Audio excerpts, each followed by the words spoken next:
Welcome to Flat Earth Debate.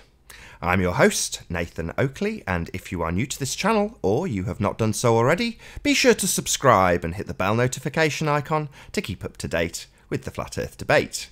If you would like to support this channel, there is a super chat that runs alongside each of these shows while they are live, and a link in the info box once the video has rendered. But most importantly, if you would like to join the discussion, simply mute the page you are currently watching, then click the link in the info box to join the panel and express your views on the shape of the Earth. There are a couple of rules in the Hangout. Number one, please don't swear. If you do, you'll be ejected, and if you are, please don't try to rejoin the stream using sock accounts. You'll be warmly welcome back on the next stream. Please also share the show, as sharing the show increases the live audience, of course, but this in turn increases the chances of a more diverse panel. So please share the show.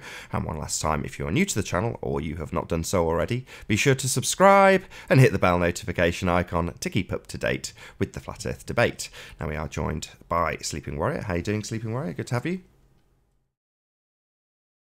Good morning. I'm just reading chat already. Nick with Noel is asking how many micro breakdowns will you have today? Do you want to address Nick? Me? Micro breakdowns? I love this show. This is good fun. On the contrary, Nick, you've got Noel. Did you see Al K's channel earlier on? Yeah, he didn't catch anything, did he? Which is a shame, but, you know, kudos, Al K. You know, you're out there doing it. You are far from a keyboard warrior. Good for you, mate. Ranty and I were in St. Bees yesterday. We went up in the car for the day and took the dogs. The intention was to spend all day on the beach, dicking around, you know, not really doing anything specific, just to spend the time there because it was a nice day. But it was absolutely freezing. Sunny, bright, clear, freezing. Absolutely Baltic. The wind chill factor was so cold, it was unreal. Anyway, the dogs loved it. Everything was great. While we were mooching around, sees this figure on the top of Miles' little hill. And I'm looking at this bloke and I'm thinking, that's got to be either Miles or Alki. So I says to Ranty, I says, come on, let's go right the way round, approach him from behind, see if we can startle the bastard. Sorry. But anyway, we walked all the way around, the long way around, so we couldn't see us approaching. And he clocks us as we get to about maybe, yo, Arwin. Hey, Riley. Yo. Hey. Hello, Nathan. Good morning. Morning. So he clocks us as we're approaching from behind, and I get about maybe 20 meters away, and he sees me. He looks at me square in the face. He's wearing sunglasses, big, thick, woolly coat, hat on, gloves. Couldn't really see anything of his face to know who he was. I just saw this figure because he was covered. Anyway, as we get closer, I thought it's either Alkay or Miles. I thought I'm going to speak and find out who he is because obviously Alkay's Scottish and Miles has got this like different accent, Scarborough kind of northeastern kind of northern is the word I would use. Anyway, I approached him and I spoke to him and I asked him a really direct question that required a direct answer. Yeah, I started having this massive fit, like couldn't control his breathing, and he was hyperventilating, and it was funny because he didn't really want to like speak because he knew that I would recognize his voice directly, and obviously he ended up having to speak because I wasn't letting this guy go without a speech. You know, I wanted to hear words, and obviously he gave the game away, and in the end we went for a coffee and had a chat about flat Earth and stuff, but. It was good to see him there, and it was good to see him fretting a little bit, thinking that he might end up in a bit of a fight situation, 2v1 or whatever, because he was definitely panicking. But once we sat down and had a brew, he was fine. But it was good because, well, it was bad, really. We went for the same reason he went. We checked the weather forecast, saw that it was going to be a clear day, and we went up there hoping to do stuff. But when we got there, it was misty, exactly as this video showed this morning. And couldn't even see the island of Isle of Man, let alone do any observations on it. It was just gone, which was not there. It was just behind a wall of mist, which obviously is curvature of the Earth, but actually in real world, it was just mist. It was interesting. It's very interesting.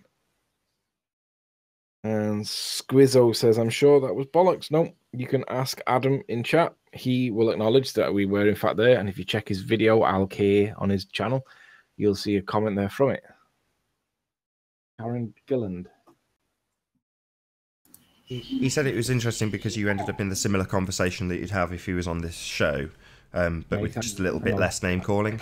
Hey, new guest, how you doing? Karen, how you doing? Can you say hello? Good. Karen, please turn off your regular YouTube volume. You're feedbacking. Need to mute whatever Turn you've off got the playing. TV.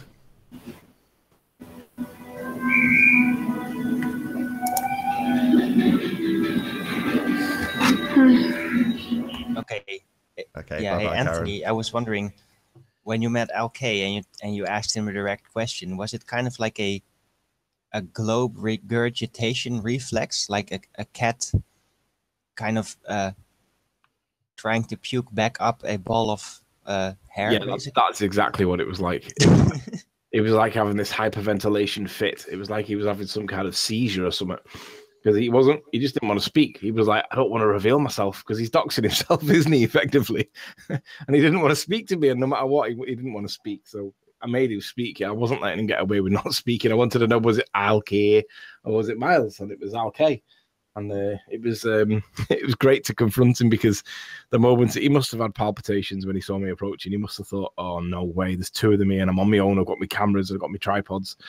Yeah, and he can't basically leave.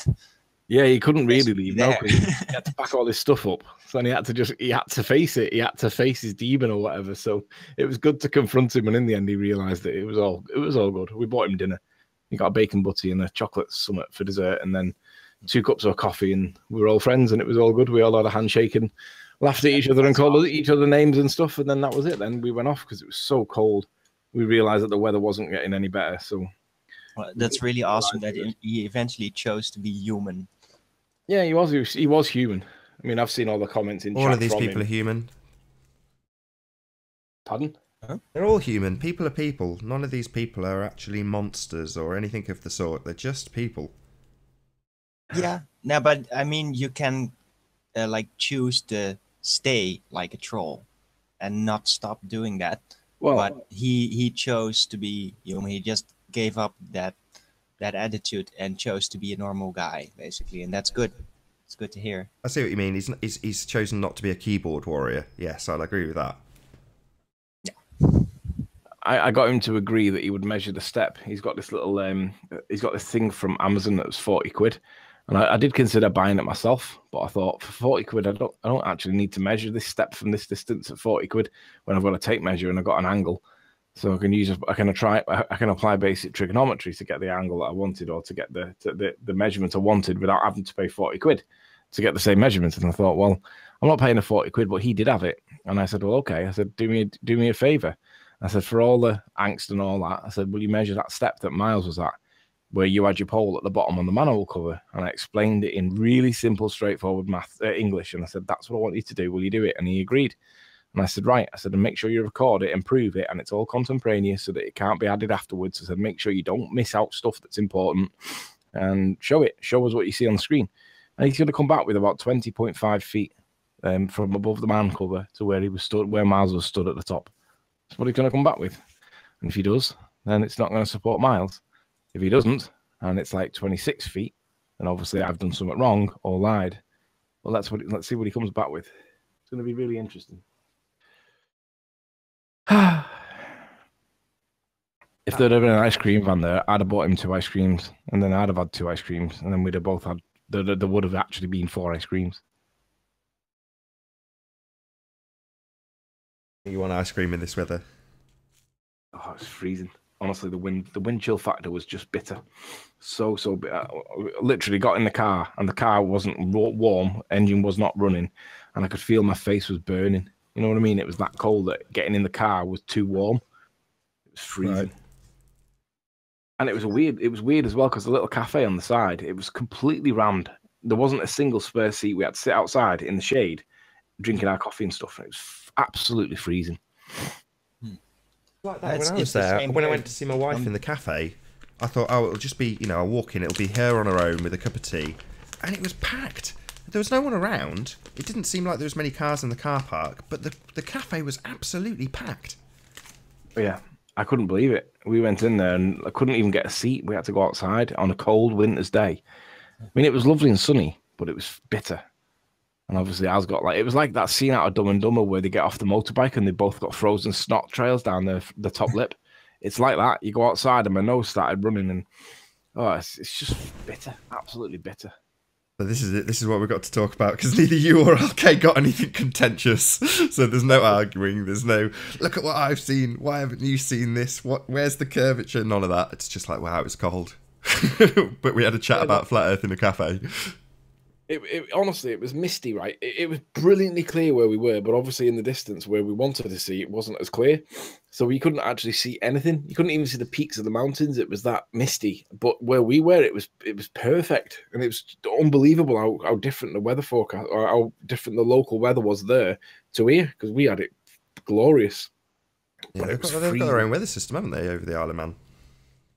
Pardon? Yeah, they do, their own weather system. Yeah. Yeah, it doesn't stand to reason that a clear day at St. Bees will give you a clear day in the Isle of Man. But obviously you can but try. You know, I know Ranty went up to the top of... did he actually go up? He said he was going to go up. Did he actually attempt it? No, what we said was we'll go up to the road up to Edgemont where Miles Delia Davis got his telescope out. And if we can see the Isle of Man from there, then I would say it's worth going. But if we can't see the Isle of Man from there, there's absolutely no point in going because you're not going to see it. Anyway, we went up there, couldn't see it. So I said, Ranty, don't go up there. I said, he didn't have his phone on him, right? And I said, I'm not coming with you because it's a waste of time. I said, I'm not going to go up there to freeze, to get nothing. It's not worth it. I said, but you can't go up on your own because you've with no phone. If you slip, trip, or fall, how's anyone going to know that you're there? Anyway, in the end, he saw sense and didn't go up. Fair enough. At least you tried, though. Same as LK, you know, kudos to you too. You know, both you and Ranty, because you've gone up and you've tried. What you got there, Arwin? It's just every time you guys mention that you actually went to St. Bees, there's something specific I have to think about. I don't know if I'm allowed to play this. No, don't, because I'll just get a copyright strike. But yeah, I've put the picture up one frame for a moment so that people know exactly what you're talking about, but you don't need to play it for people to know. Nicolas Cage. Leave it. Don't play it, but I'll just put it on screen again so people know what you're talking about. Not the bees. Not the bees. Not the bees. Yep. It's hilarious that you do it in St. Bees. It's one of those things. Anyway. Amazing how everyone says that this is dull, not interesting, and yet LK and Miles Davis are consistently going back. You and Ranty are consistently going back. There's more observations coming of the Isle of Man from different directions and different vantage points from other random people. It's like, yeah, this is really boring. I can see how everyone's lost interest. Shout out to the 71 people watching. The thing is, he said to me that he wasn't really interested in the debate side of it anymore. I'm like, well, what are you doing here then? I mean, there's only one reason why you would go to St. Bees at the minute. Flip my thing on screen, mate. When we were walking back to the car, we went via Miles's little stand and we found this. And I thought, no way, somebody else has been here as well. They've all cottoned on to what's going on. Maybe it was Al K. He's figured it out. That's what it is. It's Al. He was there. Who else could it be? I actually thought it was Miles himself doing it for a bit of, for self-pity reasons. Oh, so I he see. can claim he's being Sympathy bullied. card. I saw he done a bullying video. That would be weird. I saw he did a bullying video, and I thought, well, don't tell lies, and we won't call you a bully. We won't call you names. Yeah, you don't want to spread these Miles Delia Davis memes too far, because like that graffiti, obviously people are going to pick up on it and they're going to take matters into their own hands. So probably best not to encourage them too much about Miles Delia Davis. I thought it was funny. I walked past and I was like, Ranty, look at that. But me and Al K and Ranty were all there together, and I thought, well, it must be Miles himself because he was the only one that was outstanding. So you didn't get a thing then? Not a single shot was taken? Nothing. Nothing. Well, there was nothing to see. Couldn't see it. It's bizarre how such a clear day here, and you can't even see the massive island with mountains and everything in the background at just 30 miles away on a really clear day. Couldn't see it. Curve of the Earth, man. Bizarre. So there was like a mist in the way or something. Yeah, mist. Earth curve. It was opacity you of the can- atmosphere, you right? really- But ballers would have to argue that it was refraction on the day, bending the whole island behind the curve of the Earth. Mhm. I still would have filmed it actually, just as a contrast, just to show. Nothing to see though. You just literally, I've been there when it's been, you know, all washed out by the clouds, and there's literally what you're looking at is the beach and the ocean and nothing else. You know, the sky. That's it. But it There's could nothing to still be see. interesting to see basically where the refraction zone starts and then how everything's missing behind there, and then later compare it to a much clearer day, just to put it as a contrast. But, Maybe. Well, I said to Al, do you not think it's interesting how much there was captured on that composite picture? Whether forget the merits of the picture, I mean the level of the detail and the visibility that was present on that day, compared to what we're looking at now on a really clear, crisp winter's day, with very little refractive effects. Yeah, we couldn't even see the island. It was bizarre, and he had to agree that it was quite stark. The difference between the two was quite stark. It was just so cold, man. Honest to God, it wasn't fun. But yeah, that cafe was completely full. Absolutely full. I know what happened. The mist, negated the non-standard refraction, so the curvature finally became literally visible again. Yeah, it's Well, like as the the sun opposite was- to the way as you'd the sun think, was isn't kind it? of- You'd think clear day would be less effects of refraction and a misty day would have more effects. But, you know, it just seems like we get the contrasting view to what Soundly gets. He gets a bit of fog and gets beautiful refraction. I mean, curvature. Yeah. It's kind of like when the sun is in the position that you've got on screen now, that sunset picture that you've got. When the sun got that low on the horizon that you could see, I'm sure you'd be able to see the silhouette of it in the background. But we weren't there late enough to be able to do that. Oh, you can. I've definitely seen some absolutely amazing pictures of the Isle of Man in the sunset. You know, it looks glorious from St. Bees because the sunset's right behind it.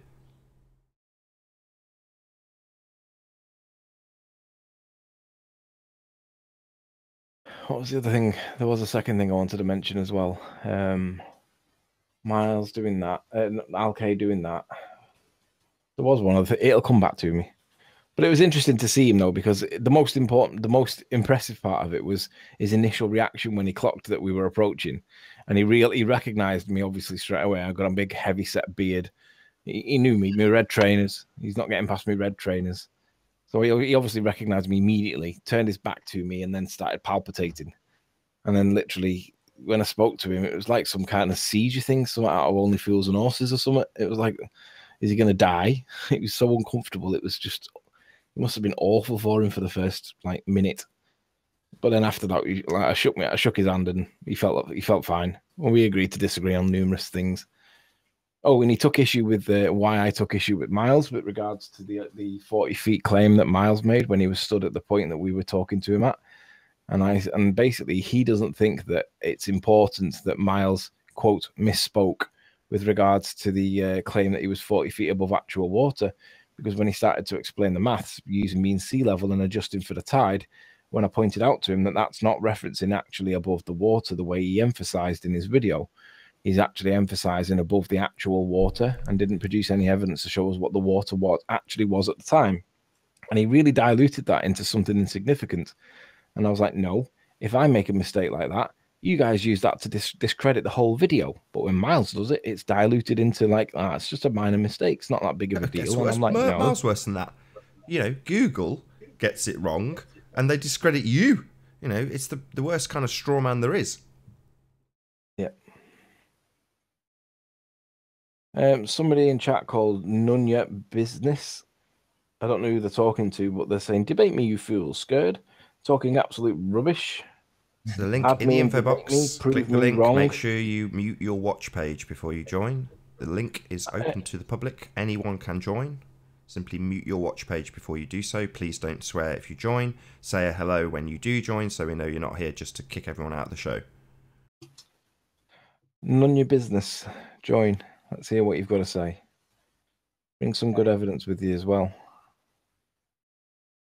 Oh, and the other thing that we were talking about that I found interesting was that when we were talking about standard refraction according to the standard refraction calculator on Megaflump's website. The 76R is the calculation, the approximate calculation that he applies, and it yields around about 15% of an adjustment, which is by anyone's standards is not 15 or 23, depending on how you see the maths. Sure. You've got to disclaim that now. Now I've said that. Come on. By the way, Nick was laughing at me for my lack of simple arithmetic in yesterday's chat. And if you go back to that point where the calculator was on screen, Nick also made a mistake on the simple arithmetic, yet whilst laughing at me making a mistake on the simple arithmetic. So, Nick, you've got no L. But anyway, what I was trying to say was the standard refraction is basically, it's a continuous curve going down, right? And the argument that ballers usually have is that, well, it just goes down less. And I'm like, yeah, but it still goes down. Fermat's principle on the trajectory of light shows that light bends in all directions, including up. Yeah, that's not calculated as part of the maths. And then obviously, it's only a guide, right? But it's still going down. What about when the light bends up in the refractive atmosphere that we're in? And that's not calculated at all. So it's only ever 50% correct if it's correct at all. Now, what I said to him was, shouldn't the maths that best represents the Fermat's principle on the equation of the trajectory of light, shouldn't it be plus or minus 76R if that's the case, not just minusing it off, or minusing it off the refracted hidden value? Shouldn't it be plus or minus the refractive hidden value to make it somewhat fair? Because light also bends up equally as much as it bends down, according to the principle. And he was looking at me with it like I had a foreign head, and I'm like, what? And he was like, 76R is just an approximation. I said, I don't care what it's just an approximation of. I'm asking you, do you agree that plus or minus would reflect the part where it goes up as well as down? He didn't understand it at all. I mean, do you get my point, Nath? Of course. It bends up, it bends down, it bends left, it bends right. It's bending in more severe curves when it's coming from the left-hand side of the globe, from a further distance. It's doing all sorts of different directions, obviously. If it's bending around a curve, the curve isn't uniform in one direction from front to back. Far from it. Oh, we lost Anthony. Oh. No, maybe not. But yeah, it's uniform. It's in their orthographic view, or the orthographic view that was represented yesterday. When he showed the diagram, he's got the straight lines coming up the curve of the Earth, and according to Rumpus's maths, it only works in the vertical plane. That's how they calculate the refraction. One plane only. It's like, well, the curve goes in all directions. Shouldn't it apply in all sorts of different directions? Especially when you have to factor in the fact that the camera's curving as well, so it's seeing these light rays come in different angles to the camera. So there's all sorts of crap that you have to account for. Yeah, if you just present my screen a sec, Nath. Yep. Fermat's principle on the trajectory of light tells us that light will bend through the atmosphere in all directions, up, down, left, and right. So really, what this formula should be with quote standard refraction is before you get this 76R, there should be a plus or minus 76R. That would then allow for the refraction to do what we see. And of course, Soundly showed refraction on his little Tensis Bayou experiment, where he put 8 lamps over 8 stanchions, and over the distance of the 8 miles, or just under 8 miles that he was working on, it showed that all the lights were dancing above and below a fixed horizontal plane, or a fixed. I think we should call it what we should call in Rumpus's language is a deduced line. You just put a fixed line across all the lights and join them all up dot to dot style, and you can watch over the time lapse photography that Soundly took that all the lights will dance up and down. So if we were to put literally a plus or minus before this 76R, that would then be true, right? Because you would have plus or minus 76R to reflect the light bending up as well as bending down. However, if you do that, that means that this value then wildly fluctuates and varies. Ian Mattison's got warm nuts, apparently, Nath. Yeah, and you got £2. Thank you for the super chat, Ian Matheson. I'd like to call Vane Veen a moron. So, really, because I know Mick West does watch this, and if he doesn't watch it live, he watches it in playback. So what I'm going to request, Mr. West, is if you're really going to make this match Fermat's principles on the trajectory of light, you should at least do this. Let's get page up.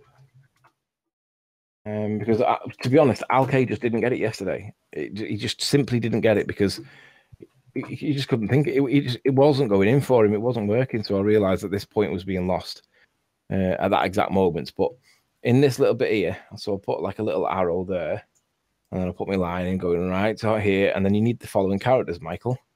So we'll have plus or minus. We'll go 7, 6. That's what it should be. See that? I mean, that makes perfect logical sense because we know that light bends up as well as down. Soundly shows it. Yet the calculation simply allows for a continuous going down, but really it should be a plus or minus 76R. Then the standard refraction maths it goes equally subject to science. And then obviously things that we're seeing on the Isle of Man, suddenly they can go the opposite way. So oops, I was just going to do the curve calcs then. So if I go back to my screen. So it's just limiting it to a negligible variant of about 40% in some places. Sure. I mean, if we go with 31 miles at 100 feet, just for example, if you had a plus or minus 76R, you would then have a band of refraction values that it would fall in between. So the refracted hidden would be, well, if it's plus 76R, it would be one value. If it was minus 76R, it would be another value. So therefore, your hidden should be according to what this is, blah, blah, blah. And it would give you two values, and then it would be fair. But for some reason, it only gives a continuous arc going down. And we know that light doesn't do that. So really, Mick, if you're watching, and if anybody can pass the message on to him, we really need it to be plus or minus 76R, and for the maths to give us a gradient between the two, and that's where we should be looking at the effects of refraction if you want to apply Fermat's principle on the trajectory of light. But they apply Snell's law, which is another argument in itself, but Snell's law doesn't even apply. They argue it does because it's an isotropic variable medium. It's nonsense.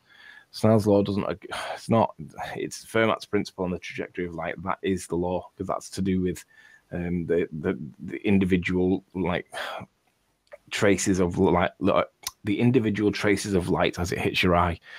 This is what we need, Michael, plus or minus 76R. And even then 76R is not a negligible figure, because let's just do the maths.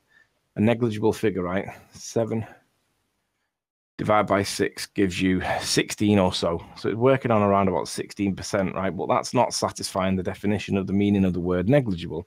Really, negligible would be a value that would, in my assertion, would be, say, 47 divided by 52.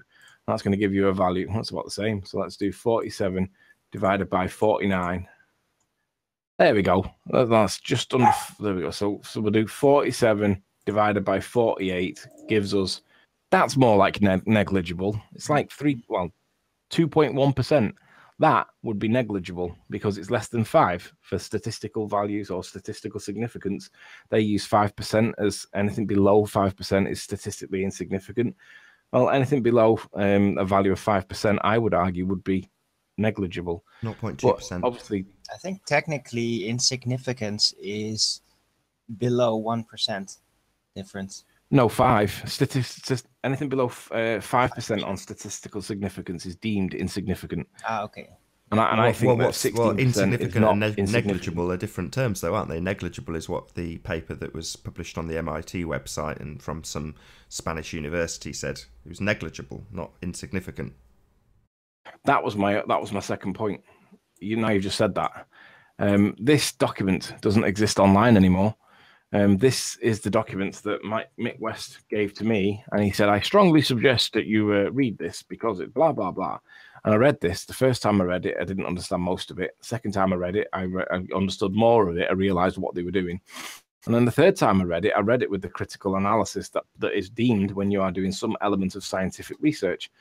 And fundamentally, they talk about lots of different things that like atmospheric effects, such as Fata Morganas, the Nova Zembla mirage, which is quite interesting.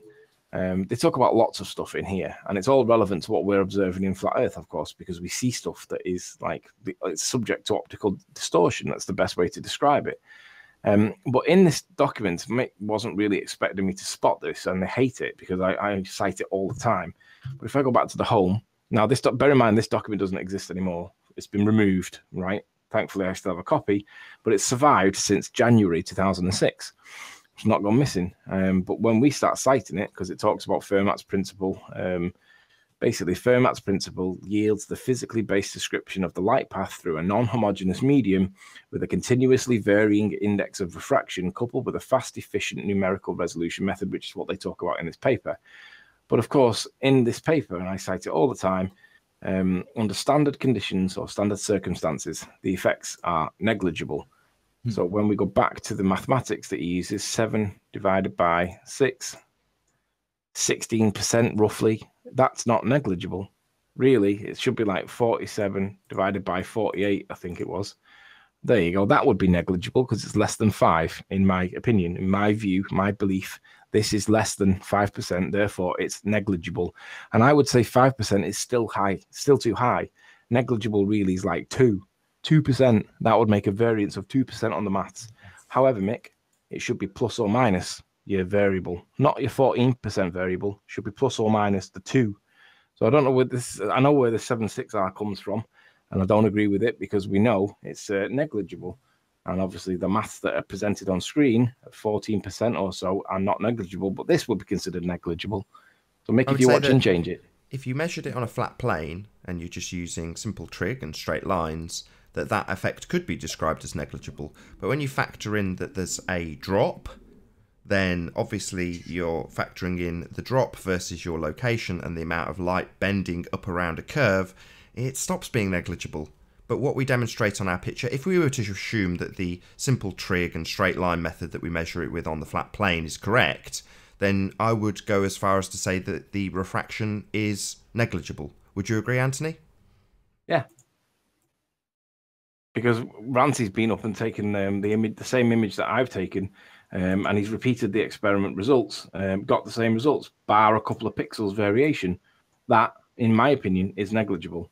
However, we are not seeing the horizon engulf and swallow and then drop down behind the curvature, the lighthouse. No, the horizon's in the same place. The lighthouse just looks a couple of pixels slightly different. That is negligible. What we're talking about here is not negligible. 15% worth of movement. It's nonsense. Yeah, well, the flat plane comparison to the curve, it's a much bigger difference. It's like an astronomical drop. Yeah, it's not nearly negligible. So it should be big differences. So any difference, like even 10%, should not matter to that argument, like whether it's a flat plane or if it's a ball, because there should be astronomical differences. So this is a video that I made emphasizing the point of refraction. This is taken from Soundly's video on the Little Tensas Bayou. And all I did was I put in a straight line and look at the beginning of the refraction period that I'm looking at. How you doing? See that the light. No way, 2 years the lads here. This is it. Good to have you. Hey, this is me talking to the lads. Well, you made it. Yep. They're going to change my mind here, aren't these lads? Change your mind about what? You're going to change my mind that the Earth's flat, isn't it? No. No. I've no intention of changing anybody's mind. That was a good debate, lad. You're welcome to believe whatever you choose. You have a choice. Don't worry. No, I'm here. No, I'm here as a genuine believer. I want you to change my mind here. I want you to drop some evidence on me here. Some good evidence. Do you know what I'm saying? Sure. I'll do that right now for you. So there's an observation. Go ahead, lad. So what's the crack with this picture then? What am I looking at here? A flat Earth? Is that it? You asked for some evidence? Sorry, I'll just give it to you. I'll just give you that evidence that you asked for if you want convincing, as you say you do. So we have Earth is flat. So we have an observation of the Isle of Man, and that observation has been modelled in 2 different fashions. One uses rather complicated and rather long-winded mathematics to account for a sphere horizon that is not curved and has no obstruction blocking our view. So you seem to be very crackly with your mic. You okay there? You fidgety or you okay? No, I'm all right. Cool. Yeah. So when you model this observation, you have to account for the observation with lots of complicated refraction mathematics that seem to be self-contradictory. You can also model the exact same observation on a flat plane, and without factoring in anything to do with refraction, you can have the mathematics work out with simple trigonometry and straight lines. The simple way of doing things based on the simple fact that we see in straight lines, which is normal. However, if you want to accept that you don't see in straight lines and that you have refraction with very complex mathematics, bringing things back from behind a curve that we don't see, you are entitled to accept that. Or you can accept that what we see is what we get. We do see in straight lines, and it can be modelled on a flat plane, as has been done. So what are you saying? Are you saying because that horizon is flat, that the Earth's flat, because we see that horizon as a flat line, that's it? No, it's mostly because we can see so far. It's twofold. Right. Number one, the horizon should demonstrate a curve. It should be curved. Why? Sorry, why should it? Why? Because the Earth is a sphere, according to you. So then why are you debating that the Earth's flat for if you've just admitted it's a sphere? I don't understand what's going on here. I said, according to you, the Earth is a sphere. Therefore, this picture should demonstrate, but does not demonstrate, any curvature in the horizon. Yeah, well, it makes perfect sense. If you were to zoom up on, say, a basketball 100,000 times, it would look flat, because, you know, it would, wouldn't it? No? Or do you think if you were to zoom up 10,000 times in a basketball, you could see a curve? Is that what you're saying? I'll say it one more time. I'll say it one more time. So on a sphere 24,900 miles in circumference, from this altitude, in this picture, you should, but do not see curvature. It should be there, but it isn't. Sorry, so it should be there because of why? Just explain to me again. I'll say it again. So why should it be? I'll say it for a second time. You seem to be dense. Because you think you live on a sphere. No, mate. I seem to be dense. What do you mean? I'm heavy? Yes, I've said it twice, so I'll say it a third time for the people who are either dumb or deaf. You think you live on a sphere. The fact that you think you live on a sphere necessitates seeing a curvature from this altitude. We do not see that curvature. If you're close enough, no, it doesn't. No, it clearly No, doesn't. you're wrong. No, you actually do have to. I mean, how is that a debate? You can't just debate someone and say you're wrong. That's not a debate. No, listen. So let's just get it clear for this guy who just thinks we're wrong, even though the mathematics is absolutely, unequivocally set in stone. It is a sphere, according to you. It does have a circumference of 24,900 miles, according to you, and should have a visible curvature in the horizon, according to you and your mathematics for your tell sphere. Me, when did I say that the Earth is a sphere and that Why do you keep interrupting me before the end of my sentence? Why is it that I've said the same thing 3 times? You're now a denier, a pathetic denier, and you're telling me, before I finish my sentence, that I'm incorrect.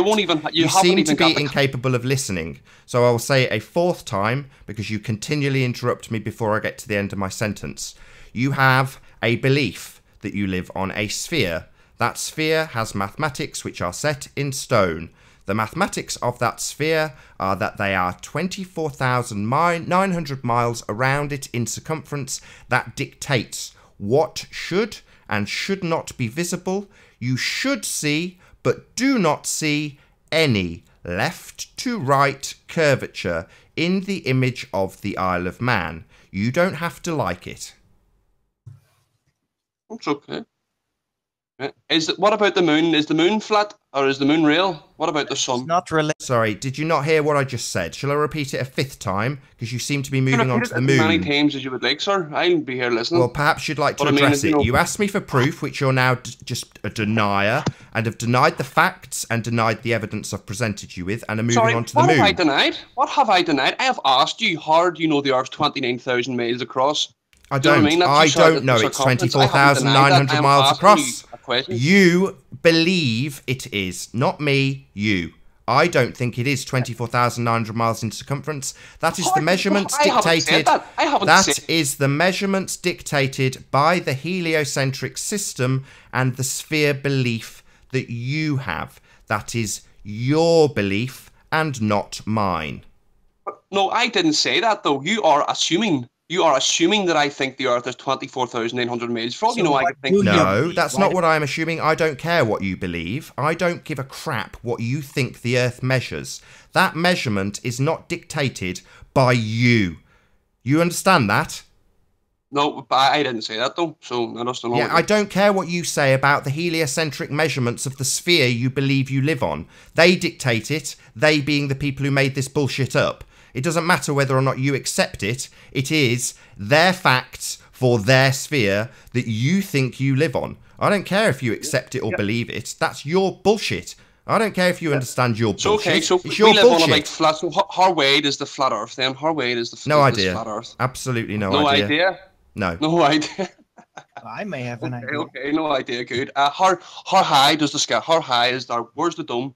No How high idea. up is Don't that? know if we do There have a doesn't dome. need to be a dome. Don't know. There doesn't need to be a dome. All right. What about the moon? Is the moon real? Nope. So It's I'll go back not to my purely original light. question about this What- observation. You seem to be what going about on the to sun? several other points after asking for specific evidence. Are you going to address what I've just said to you or not? Yes. Sorry. Go ahead there. I'll address it. What do you want me to address? I've said it 4 times.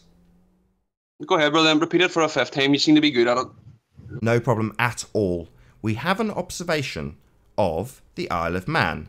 That particular observation has been modelled in 2 different ways.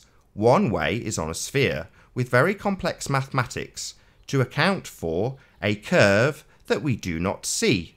The curve that you think should be flat, but absolutely, unequivocally, should demonstrate a curve based on the heliocentric mathematics of the curve you believe you live on. However, it has also been modelled on a flat plane, and on a flat plane you can take simple straight lines and angles, make trigonometry calculations to work out the heights and distances to all of the things in the observation. That would be conforming with most people's understanding that we see in straight lines. It also conforms with the way that the people have actually surveyed the land in the first place. However, you have a choice. You can choose to believe that the light is being bent by non-standard refraction around a curve that we don't see, or you can choose to believe, as we do, that it models perfectly on a flat plane because it is a flat plane. And so that's it. So that's your silver bullet. That's your fucking, that's it. That's your Don't Bible. swear. Why are you getting so angry, triggered, and constantly interrupting and swearing? So angry, triggered, and what? What's that even mean? What am I? Means, What do I mean? why are Triggered? you What's that angry, mean? triggered, and swearing? It's a simple question. Triggered and swearing? Why? What did I say that's swearing? The F word. We all heard you swear. You seem to be very angry about this fact that the Earth is flat. You don't No, like well, it. again, that's a problem with assuming. I mean, you're just assuming that I'm angry, but I'm clearly not. So that's your problem. You still haven't addressed it, even though I've asked it a 5th time at your Is request. that your So silver you've bullet? Is that all requested the me. evidence you have to prove that the Earth's flat? You've requested Is I that give it? you a proof. No, there's I've much given it you more 5 evidence times. out You there. still have not addressed I'm it. here all day. Lay it on me. Lay it on me. A 6th time. Gyroscopes. No, 6th time. Would you like to hear my example a 6th time? No, I think he got it, Nathan. Well, let's hear No, and I address it, understand Arwin. exactly what you're saying. I just think that it's complete bullshit. You understand? But Sorry, do you not But understand that's that people ridiculous. who That's are obviously he explained it in detail. You considerably can't smarter say than it's yourself? bullshit. It's actually how it works. There's plenty of people who've modelled it. yeah, honestly, one on there's a yesterday. place for people like yourselves, like a mental health institute. Like you boys need locked up in mental health. If you honestly think that we're living on a big No, slope, you're the one that needs locking up, dude. honestly, lads, there is thousands. We're actually Let him figuring get it- out let him the get it out, actual Arvin. mathematics, Right, there's the people actual in here optics, laughing at how it you, actually lads. works. You're You're making the complete fool of lunatic yourself. that is You're making a complete denying fool of yourself. actual proof in plain sight. Actual proof? No, it's You not. are the Not one lunatic, bit of not proof. us. No, not one bit of proof, lads. Not one bit of proof. You are the lunatic here, not us. I'm I've the just lunatic. presented you Yeah. with some evidence. Yes, you are you going are. to ever address it, or are you just going to call us lunatics continually? No, I'm saying you have completely horrendous ideas. I mean, you're convinced we live because you can't see Horrendous, fucking a curve. horrendous that we're You actually can't see a curve figuring out in the a picture details, of the Isle of actually Man. working Lads, out just science, grow actually up, working out optics. Is that horrendous? Grow up, Is that lads. so will you? evil? Is that so Sorry, but crazy? flat earthers. There are a load of flat Yeah, earthers. smoke them. You'll need it. They're trying to convince me that the Earth's flat.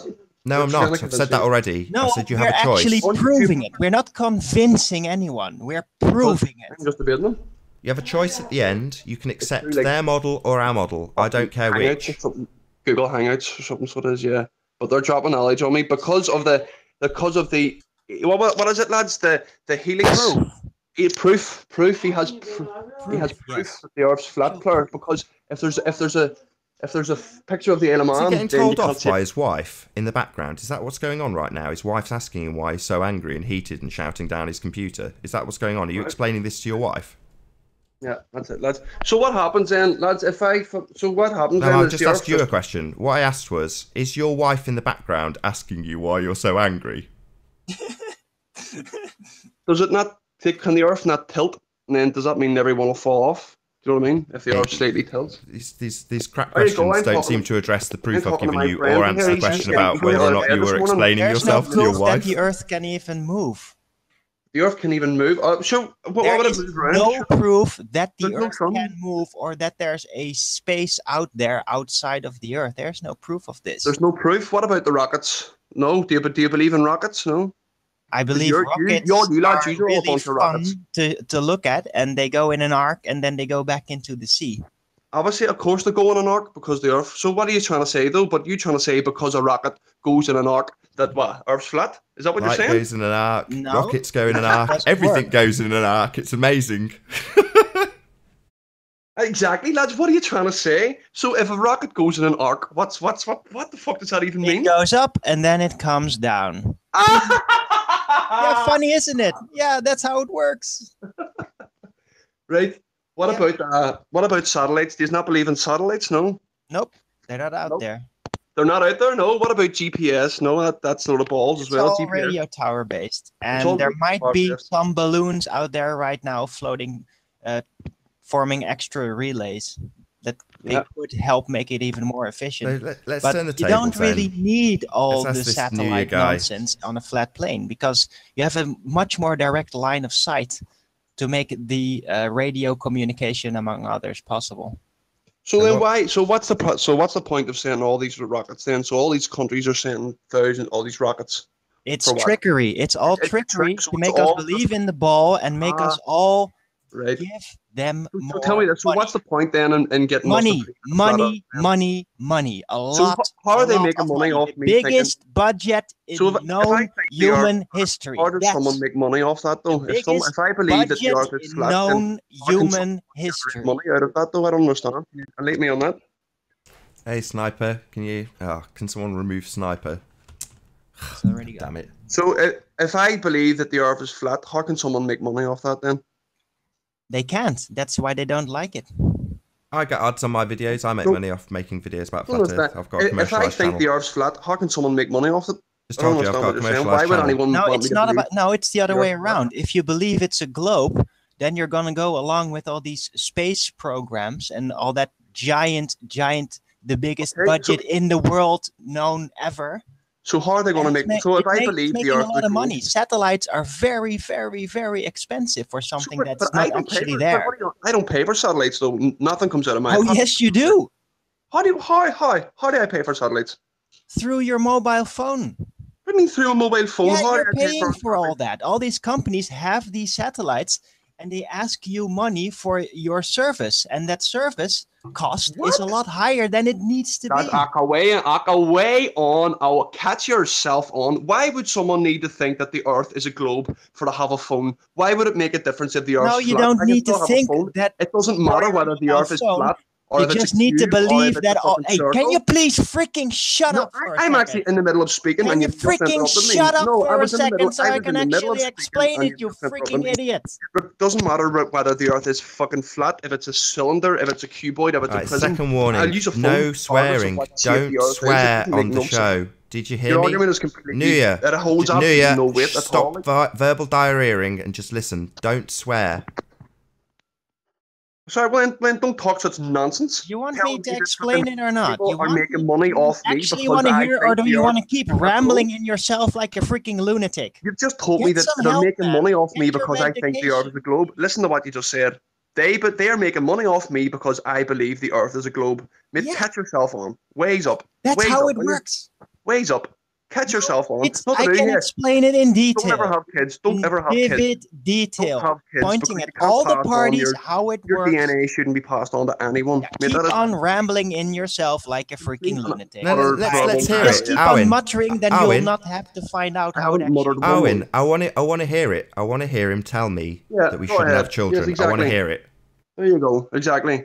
Doesn't matter what shape the Earth is. They're not making money off me because I think the Earth is a sphere or a globe. It makes absolutely no sense. How does that even? Overcharging you. Overcharging me on what? Who's charging me on what?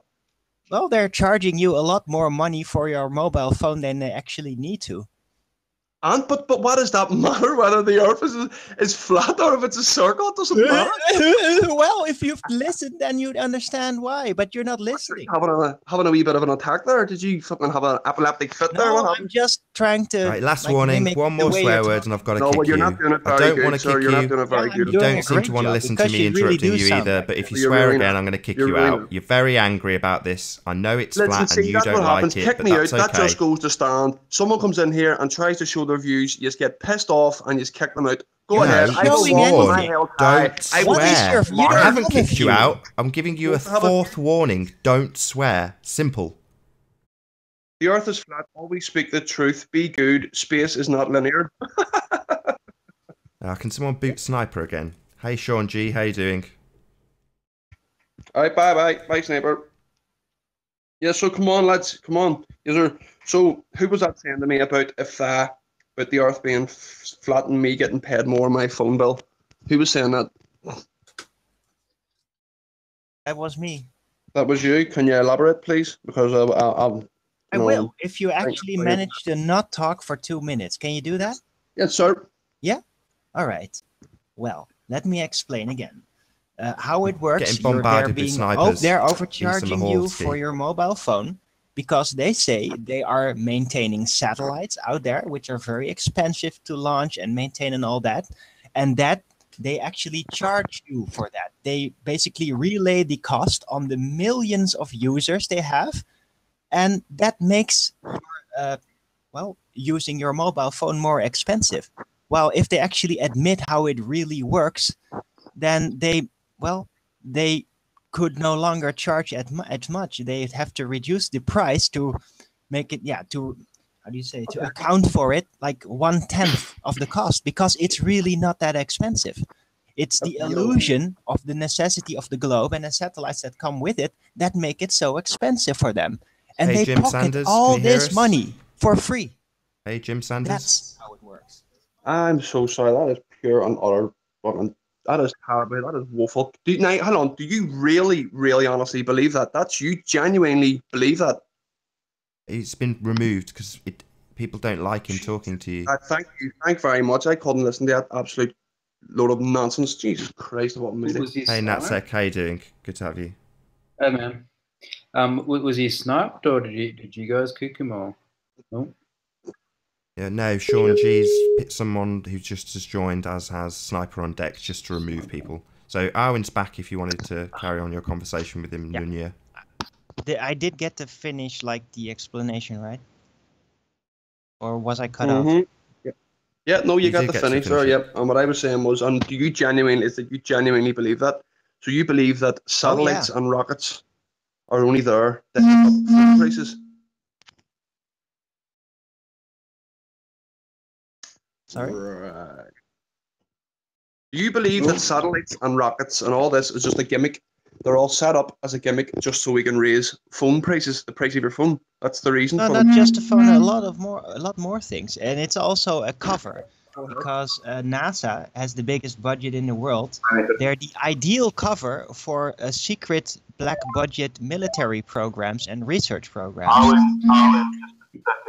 So they don't have to account for where the money is going. That way they can keep it secret, and it works a lot better to basically fend off against international espionage. So it's completely entangled in how the world works. It looks like we're getting sniped, I think. This is absolute madness. Lads, I tell you what, fair play to you, have really opened my eyes. I didn't think that anyone could really believe in such nonsense. I'm actually surprised at how dedicated you are to this. I'll see if I can invite them back on the Google Hangouts. Could I just ask our guest a question? Yeah, our Irish friend. The porn bomber. He can't be a flat tard, is he? Yeah, just being invaded by trolls. Yeah, I might help kick him off as well. I can't see it. Okay, I can't do that. Don't worry. So you go ahead, Anthony. What did you want to ask? The Irish guy that was in, is he still in or has he been kicked? Yeah, it's still here. Do you mind if I ask you how old you are, sir?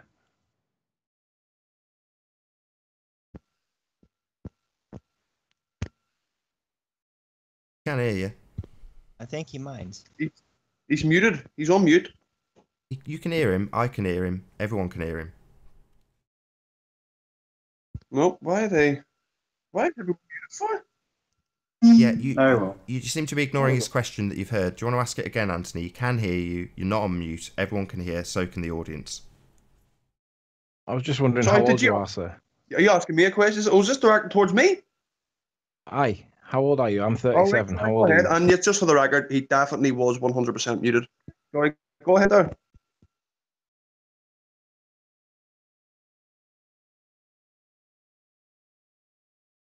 Can't It's a question. And then You understand? now you're unmuted. What Yeah. is your age? Look, why the fuck people keep me being muted? I'm 26. Then You're look, he's 26. muted again. Oh, I mute myself. That explains quite a lot. See? Yes, I'm 26. I'm 26. Thank you very much for that. I mean, I'll You're be honest. When I lads, was you're all on mute 26, again here. I, Come on, you're going to have to when have I a was- decent conversation here. Get the finger out. when I was 26, I also had the same views of the world that you had. I'd just finished university. I'd started in my first proper job, paid terrible money. I had a really rubbish car, and I had no reason whatsoever to question the shape of the Earth. None. At all. I got to about 34, 35, and then it dawned on me. And it kind of stemmed from the perception that I had, which was essentially to do with 9/11. 2 planes cannot cause 3 buildings to collapse. Do you have any views on 9/11? Or are you too young for it? Try and use 9/11 for a flat Earth, mate. Oh, come on, here for fuck. Catch a grip, lad. Yeah. Serious. I would like to actually debate believe another day on that. It's a Not on this channel. I'm not We're gonna- not allowed to Later. change the subject. Well, I'm not going to. We're not allowed- Hold on. Sorry, lads. 1 wee second, right? What about all the other planets, right? What about space? Hang what on, about hang all on, these hang on. planets Just that have been one- observed? Is that all Just bullshit? hang on, just 1 sec. 1 sec. But- One question on 9/11, and I won't go any further than that. Right, Do go you ahead, think go ahead. that 2 planes can cause 3 buildings to collapse?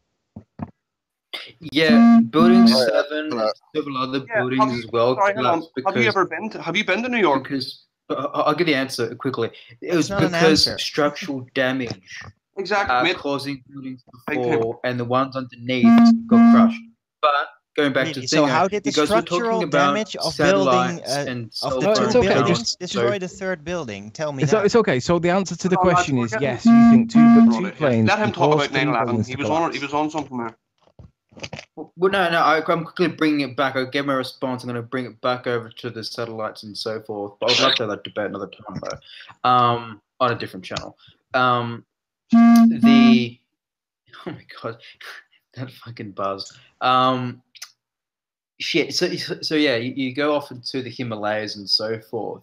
If you bring a sat phone and also a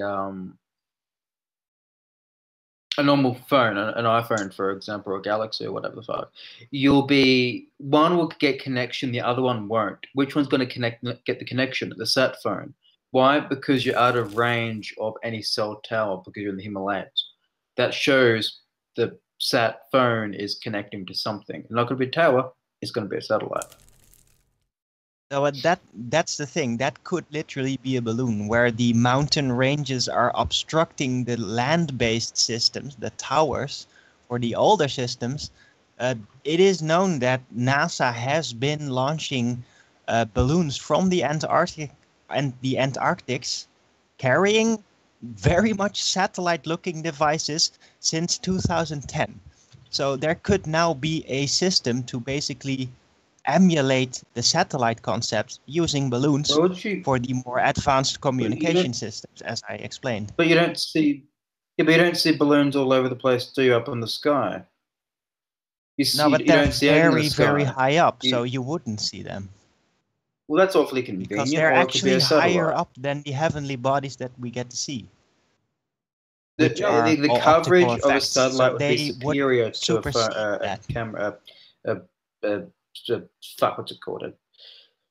A Try not to swear. weather balloon, or a balloon in this case, not a weather balloon, but a balloon. It's got more coverage over the Earth because it's higher up and it's covering a bit more of the Earth. Research. Well, where normally the mountain ranges would obstruct the direct line of communication using land-based towers, the balloons would help to make another relay connection to actually make a top-down communication line possible, where before that was just unnecessary. But they're not launching. So hold on. So you said they've been doing this since 2010. So what about prior to 2010? Were they using non-existent balloons, but secretly they were balloons, or just satellites? I mean, the satellite industry is officially they have been using satellites like since before the 90s on a regular basis, but still with those satellites you couldn't get communication in the Himalayas, and only now somehow they have new satellites that make this possible. That's because they're now actually trying to make a satellite-like device using the balloon system. No, you could use satellite phones for quite a number of years, probably 2 decades. I'm not too sure. Yeah, and they didn't work in the Himalayas because it's not actually satellites, as they said. And now they're catching up with their occult technology using balloons. So citation needed that because people were complaining that it didn't make any sense. It's satellites. Why doesn't it work here? Aren't satellites floating over us? Well, no, they weren't. So they're now using the balloons to catch up. But I'm asking citation for this claim that satellites didn't work, which, well, they send them up, they don't work, to cover different parts of the Earth. Interesting. They didn't work over the ocean, for example. Citation needed. Citation needed. Well, why don't you ask people? If I could do the Bane voice, used I could, but I would, sir, but I can't. Lads, hold on. You're getting off topic here. I think anyway. Well, I think we were on topic. Wasn't it about satellites and so forth? Screwing off topic a wee bit here. No, I asked a question. What about any other planets? Nunia, Do you believe that planets don't exist? What about other Jupiter, fucking Mars, Uranus, Saturn? Do they exist? Nunia was asked a specific question about does he believe specifically whether or not two planes can take down 3 buildings. I don't know the relevance of the question, but he hasn't answered it yet. And then NatSec went on satellites and tried to link it, or said he would link it to 9/11 and that specific question. But so far, Nunia, I don't think I've heard an answer from you in that specific regard. Me? I didn't. I'm against that. I'm saying, of course, 2 planes could take down 3 buildings. Of course. Why couldn't it? Yeah. Are you listening to yourself? 2 planes hit 3 buildings. Hold on a second. Have you ever been to New York? That is ridiculous. Do you know that Building 7 is not even in the same area? You're telling me that it's 2 like planes could not take down 3 buildings in New York. Is that what you're saying? So how do 2 planes take down 3 buildings when Building 7 is not even in the same block? Hold on. There's a game, right? There's a very popular game, right? I don't know if you've heard of it. It's called fucking... it's been around for years. It's called Dominoes. Right, it's a very, very similar thing to Dominoes. Building 7 is not in the same the one block. you stack the blocks of wood on top of each other. Yeah, it's a very, very similar principle. One thing hitting off something else causes a reaction. Okay. A transfer of energy, right, from one building to another. Does that not make sense? No. Yeah, I've got to eject you because you can't stop swearing. Hey, Dawn, how you doing? Hello. Good to have you. You alright? Not bad. Good day. Very clear. I must apologize. I didn't hear him swear, but personally, I didn't hear him swear. But work when they actually make it's just structural damage does the job. If I was to get a tank and ram it through parts of your house, Building 7, there was an office fire. How does, like a basic office fire, how does that do structural damage enough to take down the entire building? Yeah, uncontrolled fires for several hours, and structural damage from the debris from the northern tower, I think it was. If you look at any photo of Google Images of the Building 7 from behind, it had a lot of gaping wounds in that sense. And other buildings also collapsed. No, it doesn't. There's actually footage, even as it went down, it didn't have that type of damage. All those got flattened like pancakes. It was an internal office fire. Office fires don't destroy the integrity of steel buildings. Yes, they do. Yes, they do. No, not even jet fuel does this. Citation How needed. Would a basic citation office needed. Fire do this? So you have a citation for that, where an office fire has destroyed a steel structure. That fires can cause structural Sorry, damage. do you have a citation for that? Do you have a citation for another example of a structural fire in a steel building bringing the building down? Sure. Do you have a citation for that? Yes or no? Sure, okay. Go and get it. Integrity. Fire effect. Wow. Building. This man has a great belief in the power of fire.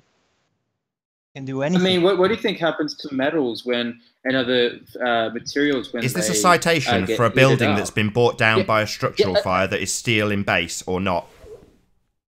Okay. I mean, what do you think happens to I'll get the Sorry, citation are you for going to it, repeat the exact same thing before finding me a citation of a building that's been brought down by fires only? I'm going to repeat myself because I'm asking you a key question here. I'm asking you a question about whether or not you have a citation. You've just claimed that it's perfectly common for buildings to be brought down that are steel in structure because of fires. I'm asking you to find me an example of that, please. Not a question about mythology. No. What I want is an example that you find me of that happening right now.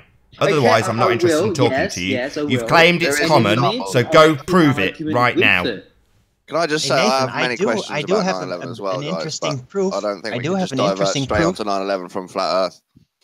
Because we've all got differences Nathan, in flat Earth, haven't we? So it's hard to have the 9/11 conversation. No, we're talking about deception. And they can sag, and structural integrity can He's back on weaken. talking about That buildings shouldn't- that without finding a shouldn't happen. citation of one that's collapsed, I see. So go and find your citation. You need to be doing some busy work to prove what you've just asserted.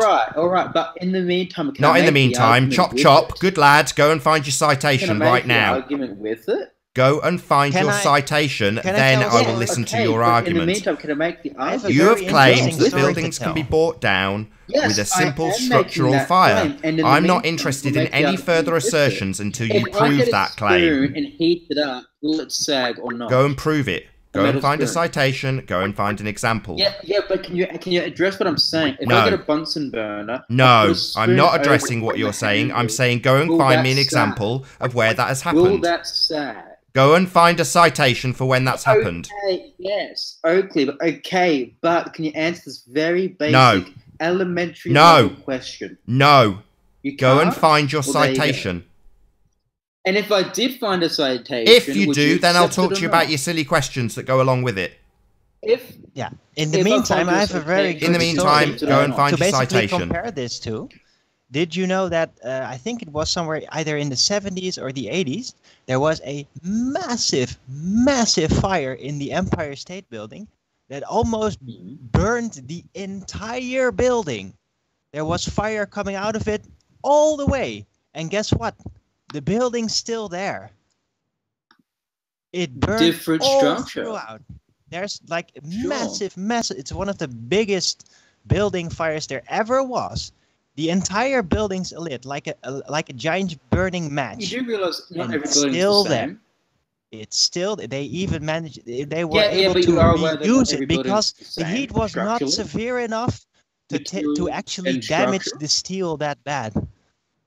That's Are you how guys like fire Paris? influences steel buildings. Not all buildings are the same. Each event that happens to one will be very different compared to something else, right? So That go should find be one that plainly collapsed because of obvious. fire. Doesn't. I'm But still waiting. This are is not a you denying citation. the This is you effect of a continuing a fire on a debate without going and finding the citation to back up your claim that buildings can collapse that are steel in structure through simple fires. You have not gone and found a citation for this. You just keep claiming it over and over again and then talking ad hoc about something completely different, trying to bolster your example without finding a citation. Well, I'm not going to let you do it. I'm not going to let you wind out the time. You're going to keep getting asked the same question. Go and find a citation for a steel structure building that has collapsed through a simple fire. Until then, I'm not interested in what you've got to say. I will, but will you also do it now? Question no, do it now. With regard to fire integrity I will answer nothing until you find a citation for a steel structure building that has collapsed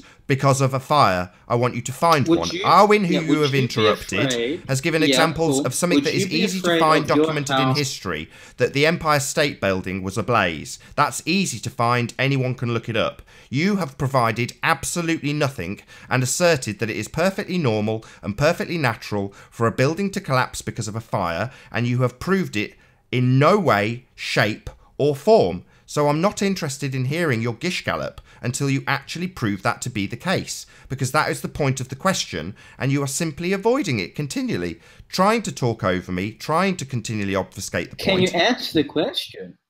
Can you answer the question? Have you got a citation for your assertion? Well, I'll bring one up for you, and I'll try and find, instead of just a case example, do it now. I'll try and find an actual paper. If you don't do it in the next 2 minutes, I'll kick you out and you can come back tomorrow with it. How about that? I'll give you a couple of minutes to go away. I'll stop you from talking. You can go away and find it. Cite it now in the next 5 minutes. If you don't, I'll kick you out, because I keep telling you, it's about the 4th time I've told you, I'm not interested in a dialogue until you provide that citation for the assertion that buildings can collapse through a simple fire when steel in structure.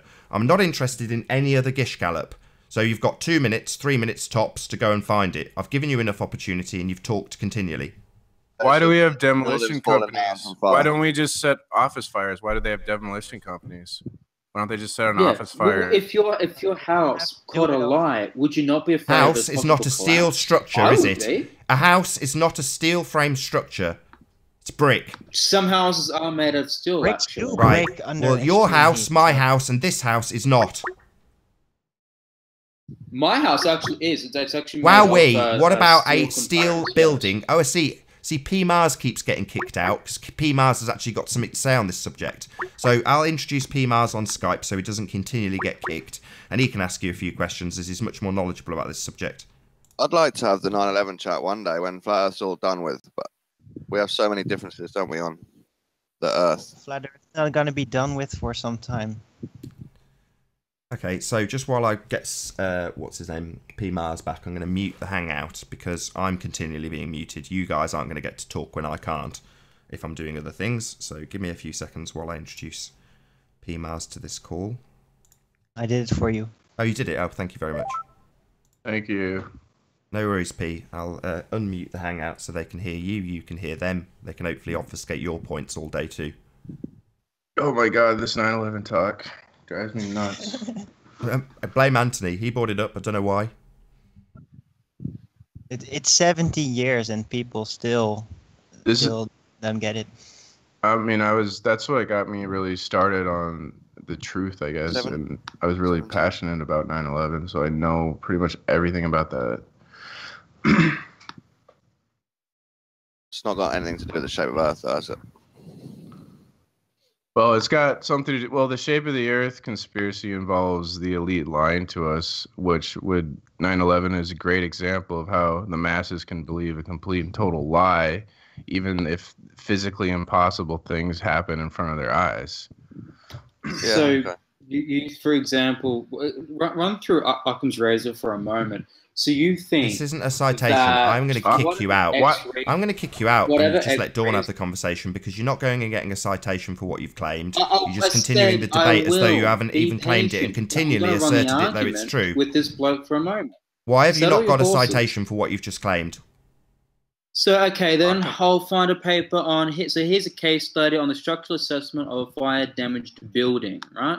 And is it a citation for? Is it a citation, yes or no, for a building that is steel in structure and has collapsed after a fire? Yes or so no? This paper, the hard was the stress, was the trust element due to steel behaviour. You seem to be completely ignoring my question and just muttering to yourself. So I'll ask it again, and if you don't give me a yes or no answer, I am going to simply kick you out because you're just chewing out the time of this show, and it's really frustrating. I'll make the citation, but I can also make the argument with it.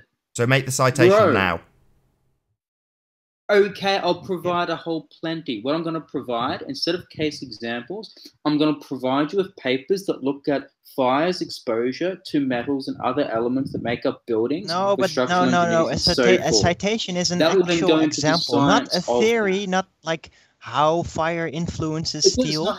An actual example, an example of a real thing that happened, not an experiment. Yeah.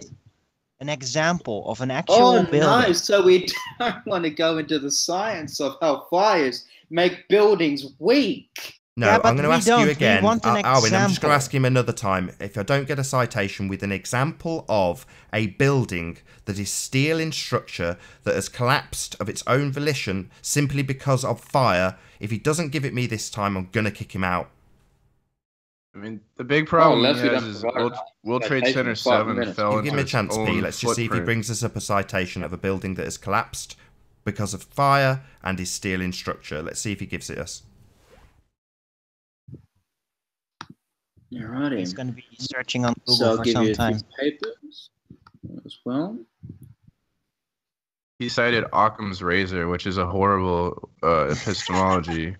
The Occam's razor was used for the conspiracy for tinfoil that you apply to this global illuminati of reptilian aliens. Sorry, what the hell does this have to do with a building collapsing? Right, it's your last chance. You just obfuscated one too many times. You've completely pissed me off. Come back tomorrow with a citation. The citation needs to be specifically a building that is steel in structure that has collapsed simply because of fire. I've asked it about 5, 6, 7 times. I'm sick of it.